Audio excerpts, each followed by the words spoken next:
మద్యం అనేది ఒక వ్యసనం.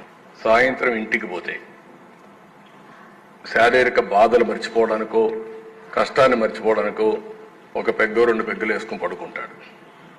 పేదవాడు పోయే స్కూల్ గవర్నమెంట్ బడులు ఒక పద్ధతి ప్రకారం లాస్ట్ 5 years లో 2014 నుంచి 19లో గవర్నమెంట్ స్కూల్ నిర్వీర్యం చేశారు అధ్యక్ష. దాదాపుగా 6,000 స్కూళ్లను అధ్యక్ష దగ్గరుండి రాషనలైజేషన్ అనే పేరు చెప్పి 6,000 స్కూళ్లను మూసేయించారు. 2014 నుంచి 2019 మధ్యలో ఇదే పెద్ద మనిషి చంద్రబాబు నాయుడు గారి హయాంలో ఆ స్కూళ్లలో నీళ్లుండవు, బాత్రూములు సరిగ్గా ఉండవు. ఆ స్కూళ్లలో బిల్డింగ్లు డీలాపిటేటెడ్ స్టేజ్ లో పూర్తిగా పడిపోయే పరిస్థితిలో బిల్డింగ్లు కనిపిస్తా ఉన్న పరిస్థితులు. ఆ స్కూళ్లలో చదువుతా ఉన్న పిల్లలకు అక్టోబర్ నవంబర్ మాసం వచ్చినా కూడా కనీసం స్కూల్ బుక్స్ కూడా సప్లై చేయని పరిస్థితి అధ్యక్ష.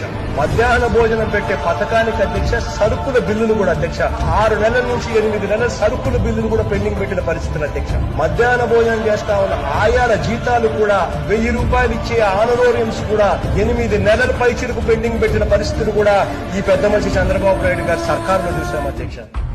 మన ప్రభుత్వం అధికారంలోకి వచ్చిన తర్వాత అధ్యక్ష నాడు నేడు అనే ప్రోగ్రాం అధ్యక్ష 45,000 స్కూళ్లను 3 దఫాలుగా అధ్యక్ష ఫస్ట్ ఫేజ్ లో 15,000 చిల్లర స్కూళ్లను అధ్యక్ష నాడు నేడు అనే ప్రోగ్రాం తీసుకున్నాం. 15,715 స్కూళ్ల కోసం 3,600 కోట్ల రూపాయలు కేటాయించాం అధ్యక్ష.